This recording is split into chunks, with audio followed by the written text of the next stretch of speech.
Presented by McDonald's of Glasgow, it's time for the Brown Sports Bag. From the heart of the Barrens, a weekly local sports machine. Alongside John Butler, here's your host, James Brown. John, we're back again this week. A dirty little secret about last week's show, and I'm guessing it might be about this week's show too. But anyway, last week we recorded early because we had to run it on Tuesday and some conflicts of that kind of nature. And one of the things that came out of that was, which I edited out of the show, as a matter of fact, it wasn't on air or on the podcast, which you can get at 104thescore.com or on your Apple iTunes podcast app if you want to do that. You can always look it up, Brown Sports Bag. So I messed up and said that we were going to have the Lakers and Clippers and the Heat and the Celtics, and then it turned out I was wrong. Like I said, the people didn't get to hear that, and we'll discuss that a little further a little later in the show. About the NBA playoffs, but it was kind of funny because the Clippers absolutely just fell apart, and that was pretty amazing to me. And we'll get to that. We'll talk about that too. But we're going to kick off the show today with high school football, and let's go ahead and start with the Glasgow Scotties. They had a good win. They beat Hart County. It's a district game. They're playing Class 3A at the moment. They beat them 39-21. A couple of things pretty impressive out of the game was Glasgow's defense, despite giving up 21 points, really played well, I thought, through most of the game. And Hunter Scott, we thought Nick Mitchell was a great running back, and he was a great high school running back. Hunter Scott just has stepped right in and filled the role. I think he had 244 yards and 4 touchdowns against Hart County on Friday night, John. Yeah, that's a good night. And, Hunter Scott is somebody that has just exploded out of the gates. And, it's the week before against Allen County, he had over 100 yards as well. So 244 and 4, that's pretty strong. And give Hart County credit; they were competitive. Glasgow didn't necessarily just blow them out. Hart County has a good set of I think some young running backs and so forth. So it wasn't easy for Glasgow, but they went over and they obviously got the job done. Scott having a big game, and the quarterback Myers again had another good game as well. He threw for several yards and a touchdown as well. So Glasgow got the job done. I was listening to Coach Garman after the game, and I don't think he was. I don't think he was real satisfied with how they played overall, but it may be you have to. It's kind of a sandwich game. Even though it was a district game, it's kind of in between the Allen and the South Warren game, and it's possible that Glasgow may have. I don't think Glasgow's ever lost to Hart County. I think they're like 11 or 12-0 in the series. So so there may have been a little bit of distractions going on, but they did what they needed to do. One of the things about them playing Hart County. I think it was 2002, the single-game rushing touchdown record was set by Tristan Huffman against Hart County. That game was not as close as the one this past Friday. So Hunter Scott was trying to do his best to get there. And, you mentioned the sandwich game part of this. Really, I do feel like that may be part of the deal there. Hart County does have some good young players, but, yes, you would imagine Glasgow has dominated that series through the years when they've been in the district with them. So you would imagine they would win a little more handily than they did. But, yeah, they played that tough game against Allen County on the opener and then turn around this coming Friday, and they play at South Warren. South Warren beat Glasgow 21-20. Caden Veldkamp didn't play in that game. But he's back this year. And it seems like South Warren is one of the favorites to win the 5A. They've started off, as usual, strong. They're always tremendous defensively. They've got their quarterback this year who's a junior, and I think he opened with 4 or 5 touchdowns opening night and so forth. So, South Warren will be the favorite. Of course, they were state champions just a couple years ago. Glasgow gave a great effort, but they got the touchdown right at the end of the game to win it last year. That's correct. But South Warren got the win, so South Warren will still be the favorite. They're one of the top teams in all classes, but it's a game that will help Glasgow however they play. If you're Glasgow, you want to be competitive. Yeah. Like last year, be competitive. But South Warren's a better team this year than they were last year. Yeah, and so I mean it's one they probably have circled on their schedule. It's a good marker game for Glasgow. But as we talked about, I mean to some degree, this Glasgow team is probably playing better than you would expect, just because of the number of players like Hunter Scott, Andrew Phillips, Myers for that matter, some of their linemen who were not starters. They played some last year, or they played quite a bit, but just in different roles last year. So I mean they're playing pretty well considering this would be basically a gap year for the Scotties in a lot of ways.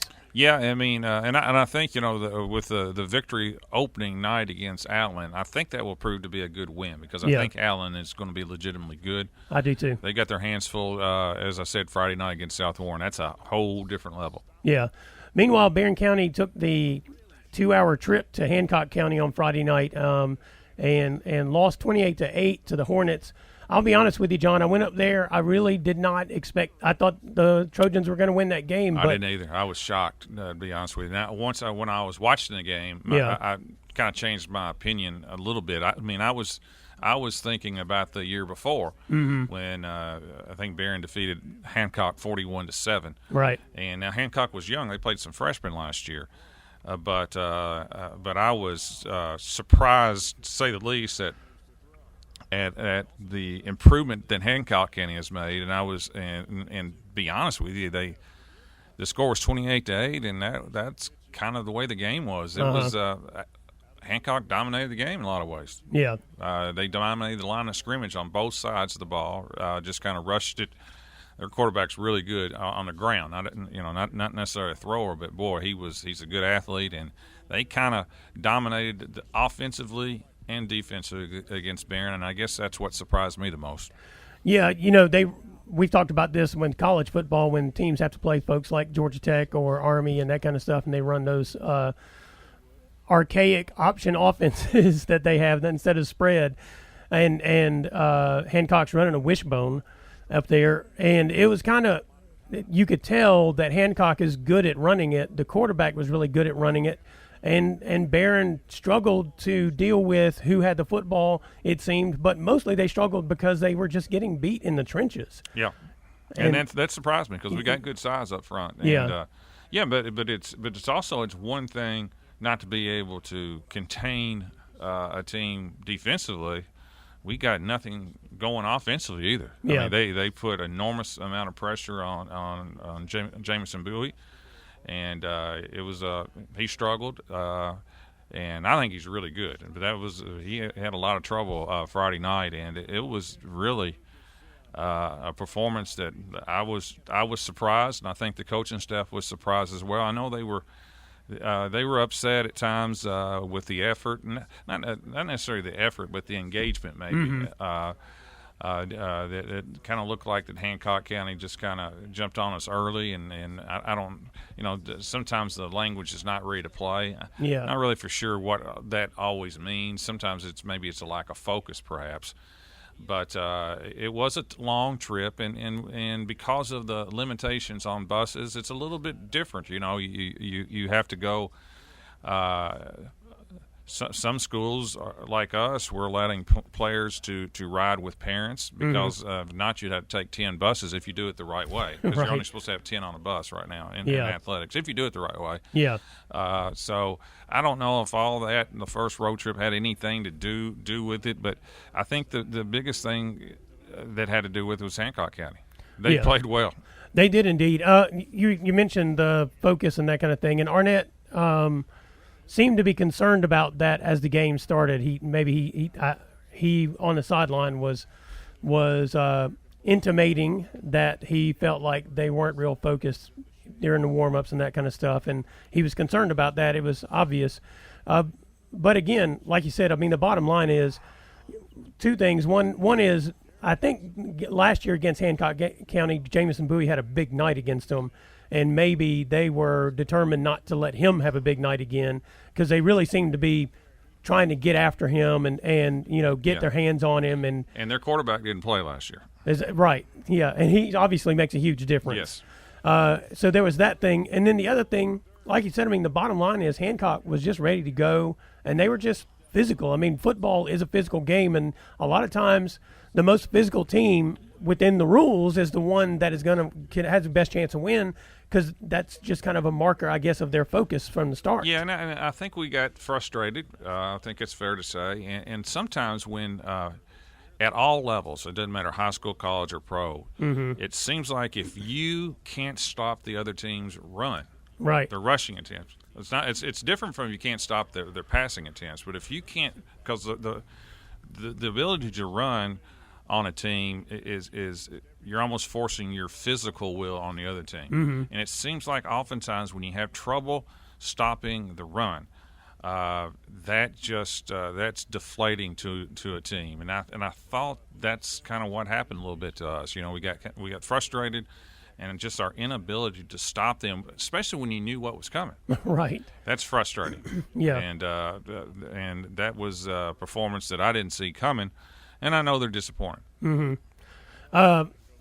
The thing is, though, despite all that, they were only down, I think, 13-8 in the third quarter. Barron managed to finally get a touchdown. They had missed a golden opportunity in the first half that would have put them in pretty good shape going on. But after they scored, I mean, Hancock just came out on his next two drives and just absolutely marched down the field. And maybe that was a factor, like we talk about sometimes in other sports, where you're down and you expend all the energy to get back in the game. Sometimes there's a momentum swing, but sometimes you've expended so much energy trying to get back into it, the other team is, catches a breath during that time and has its second wave come back. Yeah, and I tell you what, it's for a team that is ball control on the ground, getting ahead, boy, that makes them doubly tough. Yeah.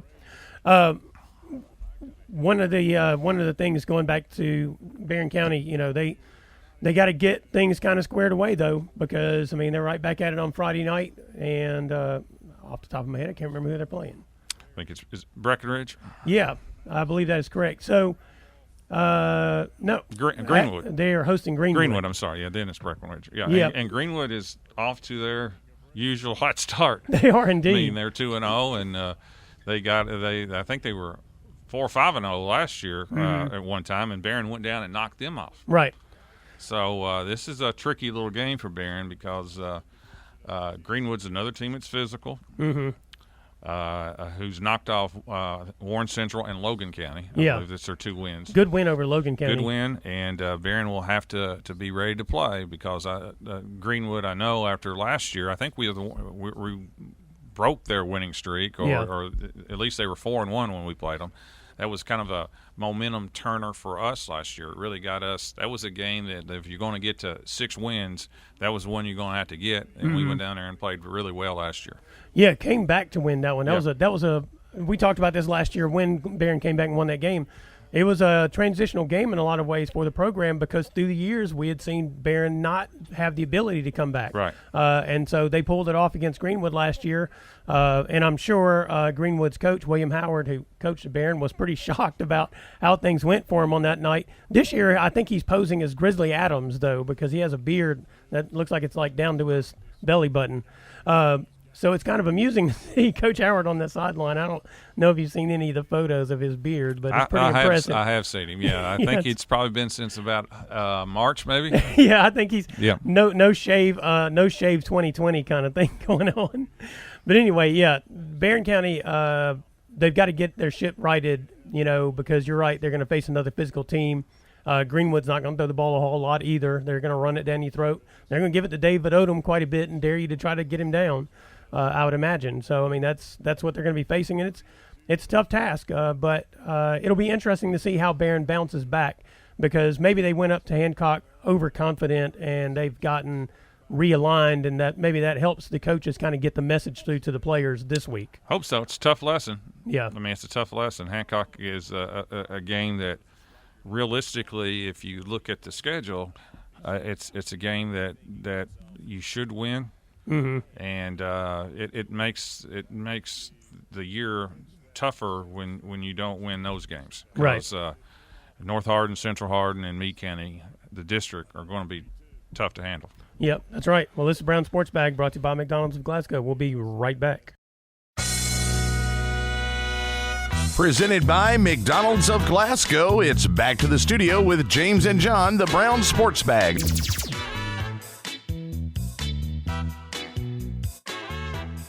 Well, John, we're going to talk a little bit about some college football now. We'll just start off with the WKU Hilltoppers. That was not a very good showing on Saturday. I mean, it was quite a struggle, especially for their quarterback. You know, week one, he had some moments that were okay and some moments that were not against Liberty. Well, that was against Louisville, and that would be expected because Louisville's pretty good. And then you face Liberty, though, and you have those same moments.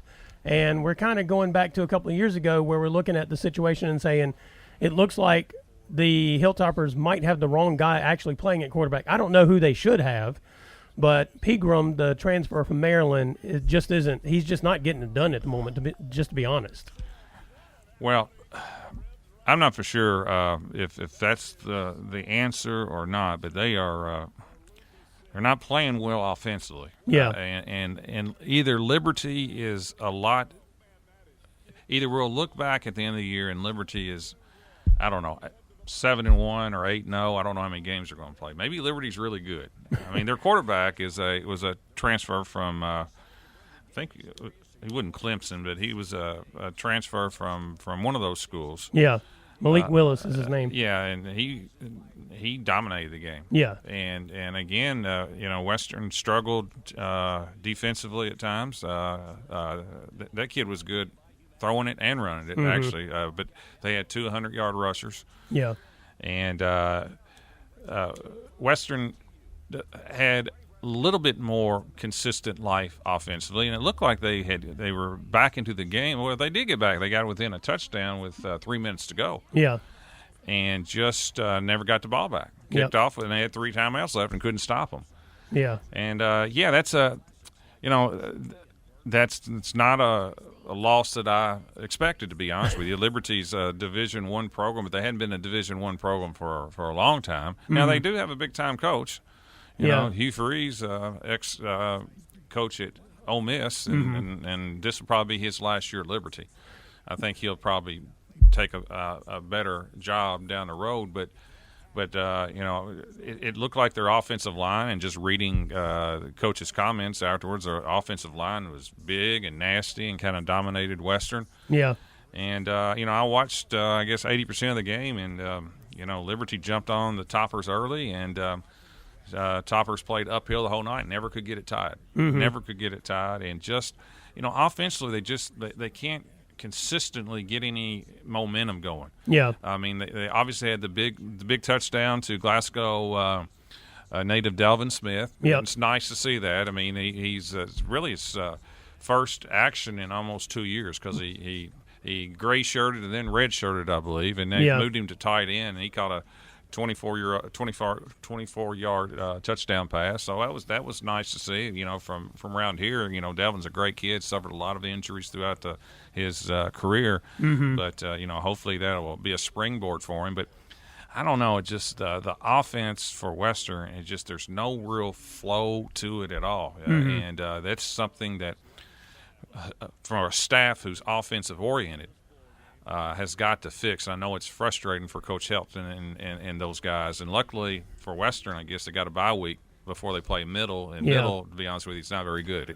No. They're 0-2, so it's a perfect kind of 2 weeks to figure out if the scheme's wrong or if personnel's wrong. Yeah.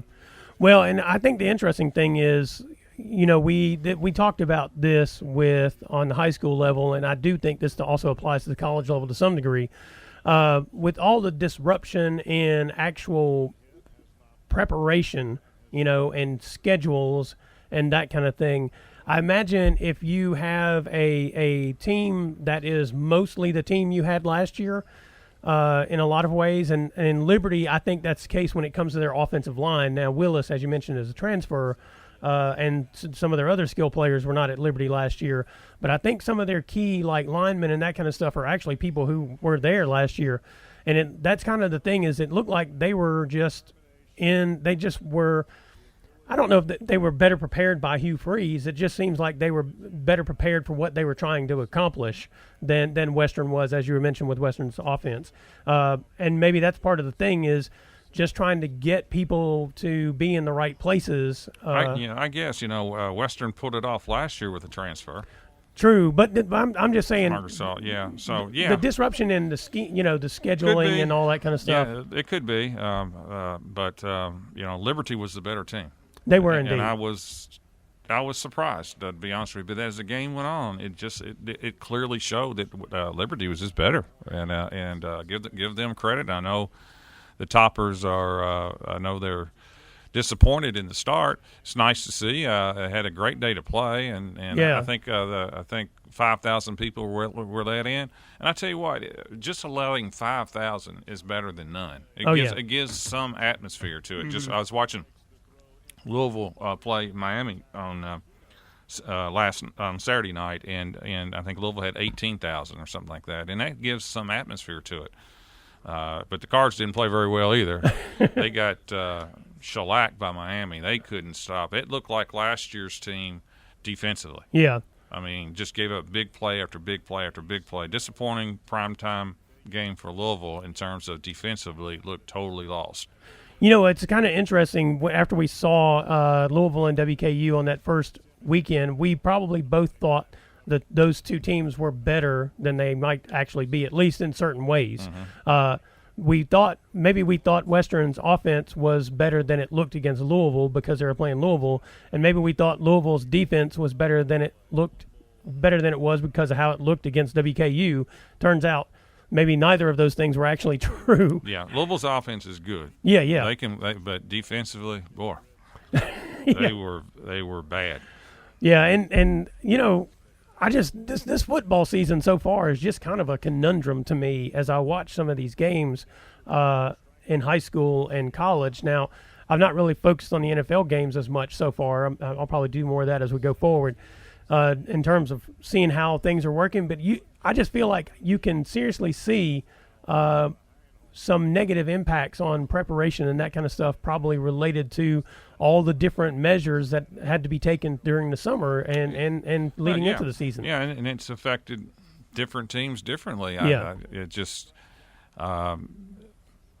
Preparation and how much you could tackle and things like that. It's obviously has been an issue, or maybe how many people if you got a lot of new kids coming back. Yeah. Obviously, without any type of preseason or whatever, it's probably you're more behind than others. Mm-hmm. Seems like teams' rushing game is ahead. Yeah. Teams that can really rush it, it looks like to me, has done quite well. Yeah. Well, and that's kind of the thing. I mean, it's probably the simplest part of the game, right? Yeah. I mean, because there's not you block here, you block there, you run this hole, you run that hole, It's the gaps are the things you're taught when you're, start out when you're 6-7 years old playing football. And so maybe that is the easiest thing. And maybe the teams that are. Well, that has simplified the most. Yeah. To me, there is a philosophy that, I'm going to do less things, but I'm going to practice those things and get as good as I can at them. Yeah. And whether the other team knows what's coming or not, I'm at least going to I'd rather be competent at a few things than average or not very good at a bunch. I was thinking, talking about the touchdown that Dalvin Smith scored, I love the formation that WKU ran there because he's listed as a tight end, but you and I both know he's really more of a wide receiver. He's probably doesn't have the speed he used to have because of the injuries, to be a real outside threat. But he's perfect in that kind of setup because you list him as a tight end, but really he's a wide receiver. And then they ran the jet sweep motion, and as I was watching them play, the thing I was thinking to myself is it's really kind of it's actually, despite it being the jet sweep, it's actually a simple play in a lot of ways because really you got your inside tight ends running just kind of a route to make the safety decide what to do, and then Dalvin's position is kind of delaying for a moment and then shading toward the sideline and just running a post basically. But that maybe that's the thing, is that the simplicity of that play was the reason they executed it so well, and some of their other plays they did execute pretty well because Tyson Helton and his staff, they are offensive geniuses. But they are. But your point might be right that this is the year you kind of dial back. Well, I remember when some of your thoughts. I remember when Tyson Helton took the job. He kept saying over and over and over. He said the one thing that we're going to do is we're going to throw it. He emphasized that, and he said we're going to throw it down the field. Yeah. because that was not what was going on in the transition between Brom and the guy before him, after him. Yeah. And he kept talking about, we are going to throw the ball down the field. He said, I promise. Well, that's something that they haven't been able to do. Right. They have not been able to expand the field at all, what I've seen so far. That's probably the longest throw of the year, and that's a 24-yard one. Yeah, and the thing about throwing the ball down the field is you've got to either set it up by way of being able to run it so you can do play action, or you just got to have guys who are so fast or schemes that allow you got to block too and give the quarterback enough time to throw. Yeah, I mean, so in order to do those things, that's more complex, I think, than running it down somebody's throat. Yeah, would be obviously the situation. I mean, neither one of us is a football coach, but we've watched quite a bit of it. Right. And we got UK. Yes. That's finally going to decide to play this weekend. Yes, the SEC has said, hey, we're going to play football starting on the 26th. Yeah, well, at least most of them are. We'll see, if they're healthy enough to do it. But UK opens up a tough one against Auburn. Yeah, you know what's funny? I guess they've gone back through and done the polls, and so I think UK's 23 right now in the AP poll. Without playing a game. Without playing a game, and Auburn is like number 8, I think it is. But then again, there are a whole bunch of teams like Ohio State that are not in the poll, of course. If my philosophy of the running teams have had an advantage, then that fits both Auburn and Kentucky. Yeah, although I would say Auburn does a lot more trickery with its running game. Kentucky very often is a kind of a line up and beat you in the face and dare you to stop them kind of thing. I think that if our philosophy is correct here, this bodes well for Kentucky, in my humble opinion. Yes. Now, Auburn is always very talented, but, I mean, Kentucky's talent level has gone up, and Stoops, they've played some great defense at Kentucky. Well, Auburn's had some issues with COVID, too. Yes. They've had numerous amount of kids out, quarantined, and so forth. So, in terms of practice and preparation, not really for sure. And the SEC is the first conference that I'm aware of has come up with specific guidelines on COVID cancellations. Really? That, you have to have at least 53 healthy players. You also have to, but in that 53, they got it listed by position. That, for example, you can't have if 5 of your offensive linemen, for example, has COVID, it's canceled. There's so many defensive backs. There's so many quarterbacks. So they got it listed by position. I mean, they're that specific. So we'll see how that plays out these upcoming weeks. Well, and as we know, everybody could be in play except for LSU. Evidently, all of LSU's had it, according to their coach. Yeah, which is weird. Coach O, whenever I was in basic training, they took us into the gas chamber and set off the CS in there so we'd know what it felt like. I think they just tortured us. Maybe that's Coach O's philosophy toward his football team. Well, he pretty much said we've all had it, so I think they're ready to go. We're set for the season. We got it all out the way in July. That's right. Yeah, it's going to be interesting because we did see games this past weekend that ended up getting canceled or postponed because and there were a couple of examples talking about position. Basically, the offensive line had it, or enough of them had it that they didn't have enough replacements to play the game. And so we have seen a couple of those already. Actually, I think we've seen some of that in high school as well. We had a couple of games. Monroe and Clinton was canceled. Yep, Monroe and Clinton. The big showdown at the Stadium of Champions was canceled. I'm not for sure if Clinton has any that they know of on the team. I think that their county went into the red zone. Yeah. Louisville Central did not play at South Warren this week. Yeah, because Warren Central's listed in the red. South Warren, they're supposed to play South Warren. South Warren is listed in the red. Now, South Warren was willing to play. They said it's not on us. Yeah. Because all the other Warren County schools played. I think that was more of a Jefferson County decision not to allow Central to go to them. Yeah, I think the odd thing about that particular one, we'll talk about this real quick, was that the decision was made by the Jefferson County Public Schools, which affected Central as a school. The night before. On Thursday, and that was the weird part because Warren County has been in the red for weeks. So that was the odd part, and I think even the coach at Central was a little bit irritated because of how it played out. Yeah, because you have to remember that the Jefferson County schools, which Central's a part of, they have delayed their start. This was their first week. Yeah. Because Jefferson County wouldn't allow them to play to this week, so they've been waiting and waiting and waiting. And then the night before they were supposed to play a big game against South Warren, they kind of got the rug pulled out from under them. Yeah. I know they had to be disappointed. Yeah, and it was one of those games that was going to get a lot of statewide notice because two good programs. Yeah, two very good programs. Yeah, so we've seen some oddities already to start the season, but I don't, no one should be surprised by these oddities because it's been said from the get-go by Julian Tackett and the KHSA, everybody better be flexible. That's correct. We're going to give you a chance to play, but you better be flexible. You better be prepared for anything. And the only thing about the Central thing is just the short notice. I mean, the school board or the district could have made that decision weeks ago, really. I mean, at least a week ago. And rescheduled to come to Central. If they had enough time. Yeah, exactly. I mean, it was just that the third. Because it's not that they're playing them. It's they're playing them at South Warren, which is kind of weird. Right. We just can't go into this red zone it's almost like it's a big cloud of viruses, but you can come here. Yeah, you can bring your virus. We just can't come to it. That's a little weird. Yeah, it's kind of an odd. I don't know. I mean, but the AD who is for the Jefferson Public Schools, who's on the KHSA board, he wasn't in favor of playing fall sports to start with. True. So I'm sure there's a lot of pressure on him and on them in Louisville to deal with this differently than some other places in the state. All right, this is Brown Sports Bag brought to you by McDonald's of Glasgow. We'll be right back. Presented by McDonald's of Glasgow, it's back to the studio with James and John, the Brown Sports Bag. Welcome back to the Brown Sports Bag. We're going to chat a little bit about some playoffs and a little bit of curiosities, I suppose you could say. As we mentioned at the top of the show, we'll just start off with the curiosity that we ended up with the Lakers and the Nuggets playing in the NBA Finals.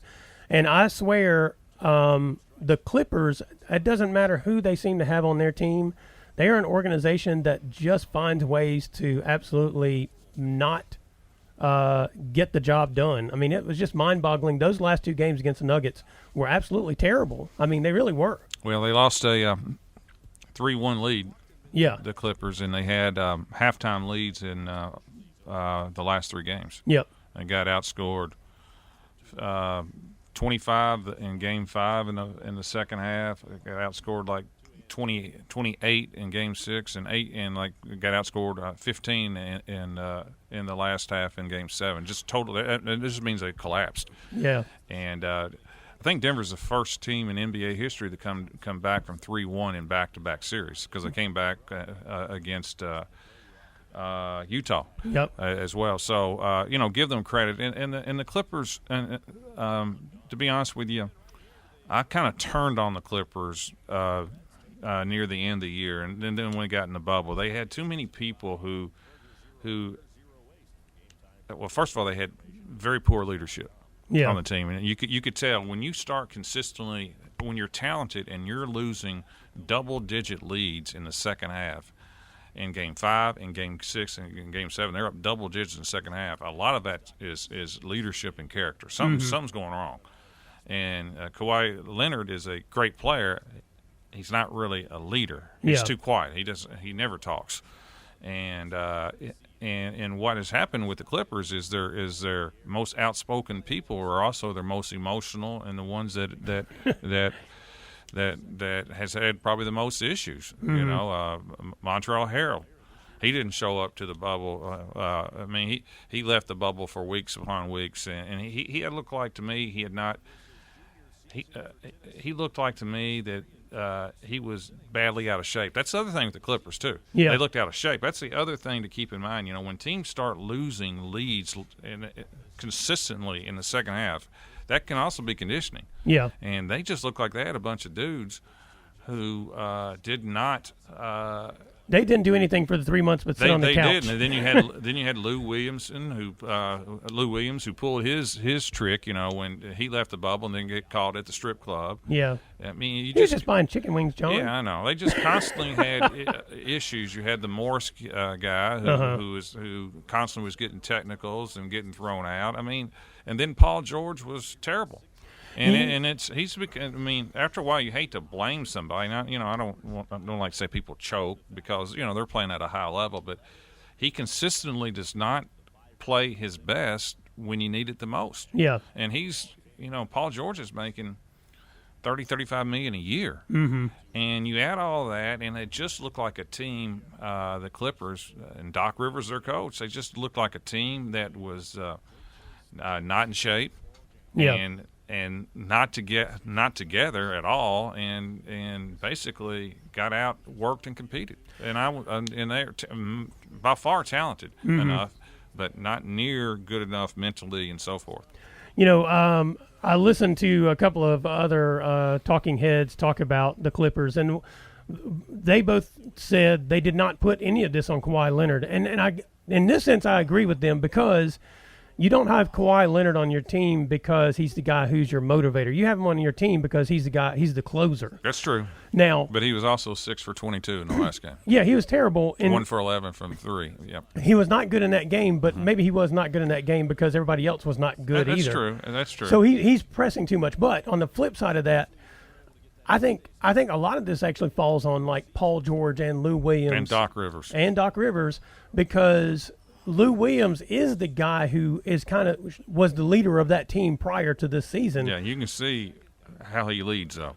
Yeah, I think that tells you a lot about the team. I really do. Yeah, that he, they left the bubble for a funeral, but it's a friend of a friend's funeral too, and then did that. Yeah, that's it just shows a lack of awareness. It does show a lot, and the whole team does. Yeah, and they came back, and they just looked like to me didn't. I don't know. I mean, you can lose a lead, a double-digit. Everybody loses double-digit leads. I mean, that's just part of it. But to lose it in the deciding game 5, 6, and 7, to lose 3 double-digit leads when you're up at halftime, I think it tells you a lot about their internal makeup. Well, and on the flip side of that, they were playing a team that does have a leader in Jamal Murray, who is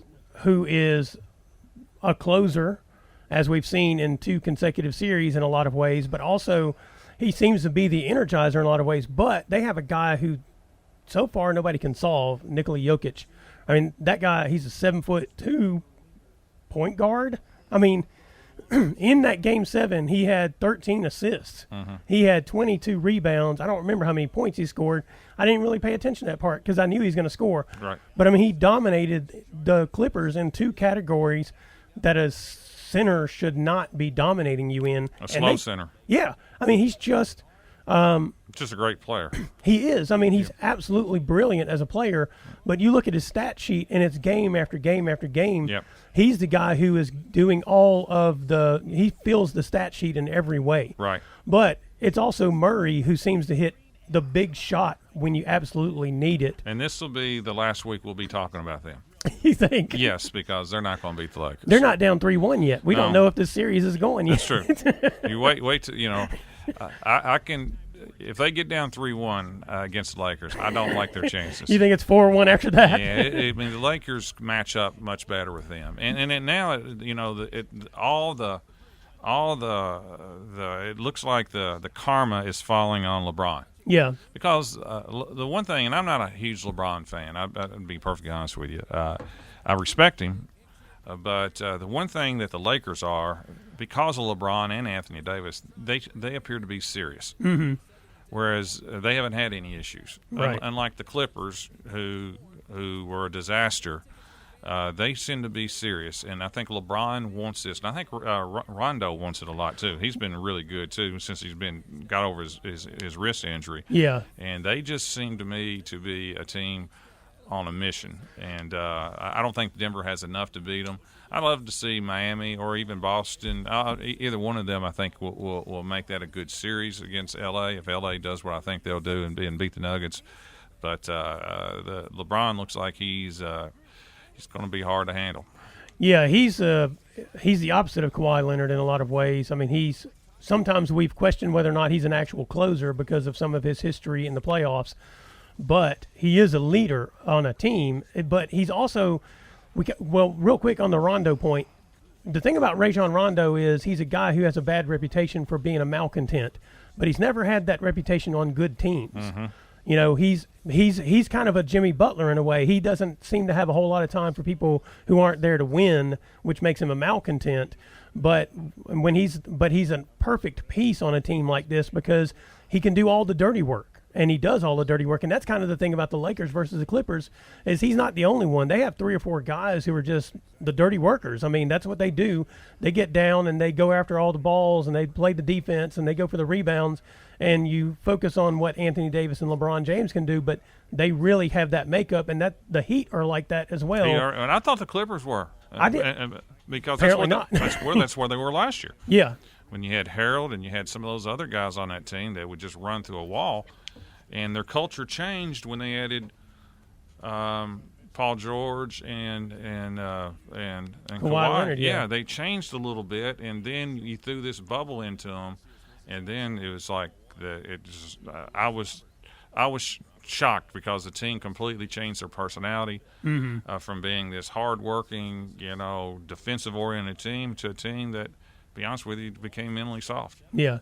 So I'm with you. I do still think the Lakers are the team to beat. I do think the Celtics have the talent to compete with them, and I think the Heat have the grit to compete with them. The Heat are up 2-1 right now. Yeah, Heat are up 2-1. So it'll be interesting. But I have enjoyed the Nuggets because I do like seeing a big man who plays like Jokic. I mean, he's just a marvel to watch play the game. I agree. Real quick though, the NHL, we have the Lightning and the Stars playing. I guarantee you that 90% of our listeners don't know. I wouldn't know if you told me the Lightning and the Stars.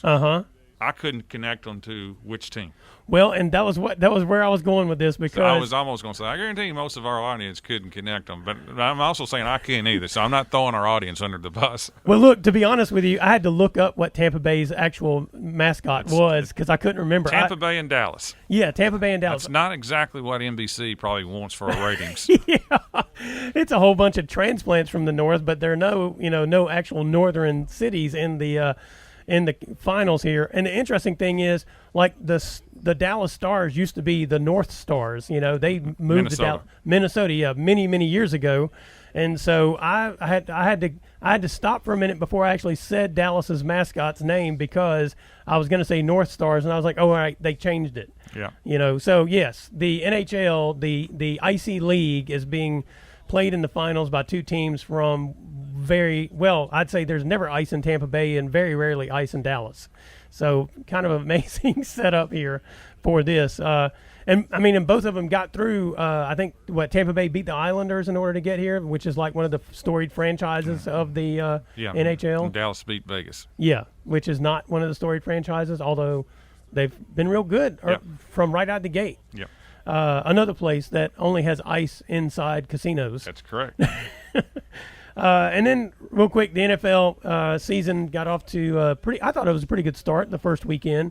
They're in the middle of the second week of the season right now. No real COVID issues. No. They all tested fine before and after the game. Remarkable. Yeah. And this is kind of, you and I have talked about this before, like when we were talking about the MLB, that we've not seen team-to-team transmission through the athletics themselves. Speaking of MLB, the Reds are now in the playoffs. Yeah, they won they won 6 straight and got beat Saturday. Their ace got beat, Bauer, but there's only like 8 games left. Yeah, and right now they're on that 7 or 8. So what the Reds will normally do is once they get their hopes up, they'll probably lose 8 in a row and fall out of it because they're right there with the Cardinals. Yeah, but they've had a remarkable. Of course, they're still just like 27 and 27. It's not like they're great or anything, but they've. Since Major League Baseball expanded their playoffs to 8 teams in each one, they are in. Yeah. Right now, I hope they stay in. That'd be great. You've just echoed Jason Harbison, longtime ailing Reds fan there, who does the Red Legs Radio Report on Saturdays. I mean, he kind of caveats everything with "This is too good to be true." They're in the playoffs at the moment. That's right. So he's waiting for that other shoe to drop, sort of like you just mentioned. But yeah, back to the NFL. I tell you what. We'll just talk about Lamar Jackson's Week 1 performance because it was so good, in so many ways, and kind of reflected on what we had talked about leading into the season. how much better is he going to get as a passer? And just in the first couple of weeks, he's looking really good. I mean, he still led them in rushing yards, but he didn't lead them in rushing attempts. And but man, his passing just looked fantastic. Well, every year at Louisville he got better. Yeah. And he's somebody that takes coaching well, and he's a hard worker. So he will keep getting better. I think he will improve every year as long as he stays healthy. That's the only caveat. Yeah. And so far in his career, high school and college and pros, he has been healthy. Yep. But he's not a big guy, and he runs a lot, and that's the one slight danger that I have on trying to project his career. Obviously, I hope he has a great one. Yeah, and one other WKU news, Tyler Higbee had 2 touchdown receptions for the Rams on Sunday, so that was good. Former tight end there for the Hilltoppers. I bet they wish they still had him. But, he had a big day. He's having an outstanding career there with the Rams, so good for him. Signed a new contract, I believe. Yep. So he's getting the money, and he's one of the better tight ends in the NFL. Well, this is Brown Sports Bag, brought to you by McDonald's of Glasgow. We'll be right back. Presented by McDonald's of Glasgow, it's back to the studio with James and John, the Brown Sports Bag.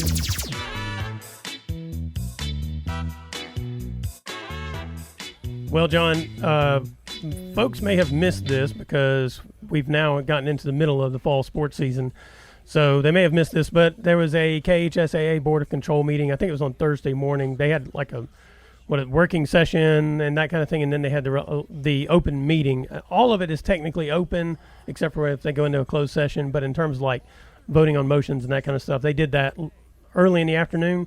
And one of the things that was on there, a list to approve or disapprove, was the start of winter sports practices. And usually they start around October 15th or so, something like that. Officially. But this year they're going to start October 26th. So push back about 10 days, a week. They did not push the season back, though. No. So the season still starts right after Thanksgiving, I believe. Yep. So that part doesn't change, or at least a week of Thanksgiving. I can't remember exactly the date. But, yeah, I mean, that's the only modification that they made, so that's good news for the basketball people. Yeah, and I guess that applies for swimming and whatever. They had different dates for each sport. Yeah. I don't remember exactly what each sport was, but they had a different date for swimming, and bowling can start at a certain date and so forth. But October 26th is the basketball one. Not a big change. Yeah, mostly they were largely unaffected by the dates that they did set for the different sports, from what you would expect from a normal season. And I don't guess I'm surprised by that. I didn't know exactly how they were going to go because, the latest science that we see on COVID-19 is that outdoor transmission is very low, but indoor transmission, especially without masks, is a risk. Now, there's some I listen to all these different medical podcasts and whatnot to try to keep up with this stuff, so it's not – I don't know this stuff firsthand. I just try to stay informed as best I can so that when these kinds of decisions are made, I kind of have an understanding where the people who are making the decisions are probably getting their info. And that kind of helps me just kind of keep up with them. But so there is some concern about, close proximity indoors, but I guess what's kind of happened is the schools like Barron that went ahead and went to school and have done exceptionally well. I mean, everybody I talked to before school started, they were pretty convinced they'd go to school a week or two and then they'd be virtual, but they've all managed to keep the doors open, keep the case count low, probably have put in some practices that may not be a bad idea during flu season on a regular year to follow in terms of the, some of the different protocols they have to follow for this because that would cut down on disease just any old time. And so I guess that was the only thing I was concerned about was what information the KHSAA had in regards to indoor sports versus the outdoor sports. Well, I thought this would happen just because volleyball. That's the test case, volleyball, and the biggest issue that you're going to have in the winter with the basketball is again crowd size. Mm-hmm. That's the deal. Yeah.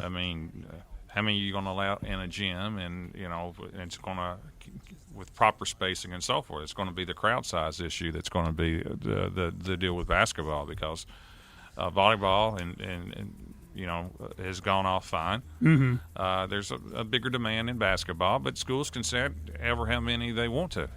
If you want to have a 25%, 10%, or you can just shut the doors, just let the players play. But it's going to be up to the schools, it looks like to me, how to pull this off in the winter.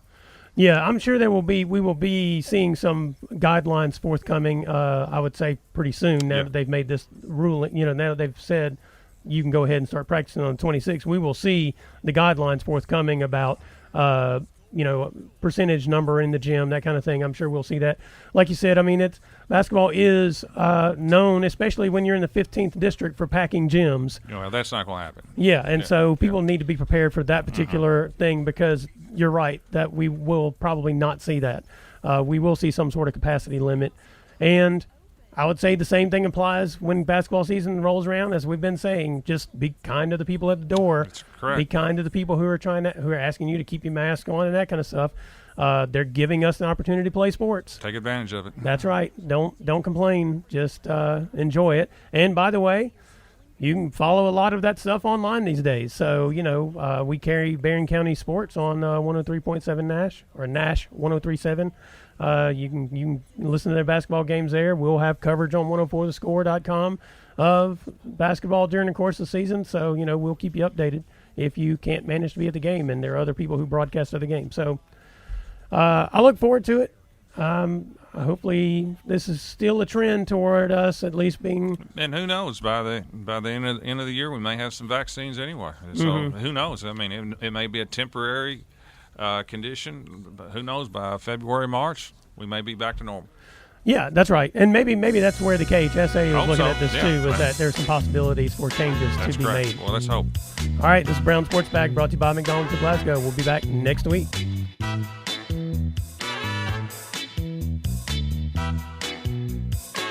Thanks for listening, and be sure and join James and John once again next Monday at 4 for the Brown Sports Bag, a local weekly sports machine presented by McDonald's of Glasgow.